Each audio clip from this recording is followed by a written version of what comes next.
se wo kwagya wo mpena kwan na se wo hia wo yira empanyin se etowo anase egyawo ene akasakasa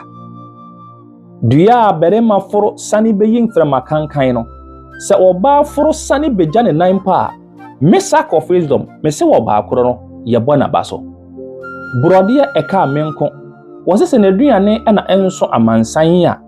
na hahan de eboa dokono enkyekireye ewiase se yeje asra na se wo anyi bia ye se wo mɔwere awu se kuntunkunu fata merema de a ene na ya apese nso ebe fata mma se atebe de be kopem akutia ewo atebe kuromu a empanyin se okanto kwa biribiri se wo fa obi kontromu a watwa mene na se wo amuna wanimu a empanyin se osiri wotirimu yenimano ma onam wiem na kosua ehye de to na baabi a okoto de ewiase obi biara enim oba otesa eye brode na se wo hwe no empada abofra eye de empanyin ya ohuru de empanyini ehunu ewiase de ose mayenko se sani pa na kase mayensan a menua enyi na chinie se yekuta wuti a yemisa eye wanu mu asem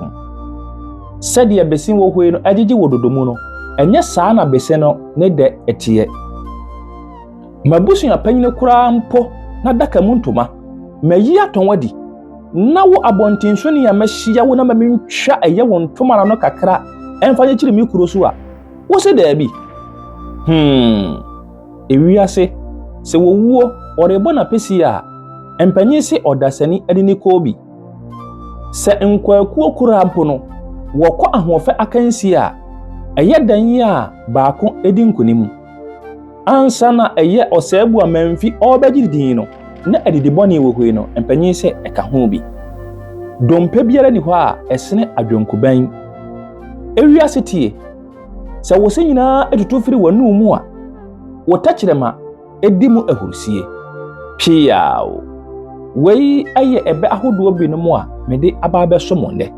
medin no aye Sack of Wisdom bomadin so obedi machi mede ebe ahodo atise yie ebi ebe san be som wo afa nyansa kasa ene beyi enkyirakyirase enso enam kwa so a eba be platform no enyina aye Sack of Wisdom ene da so bomadin so obedi machi na yesua bebiri nyame ya adom a yebesan ehia bio pia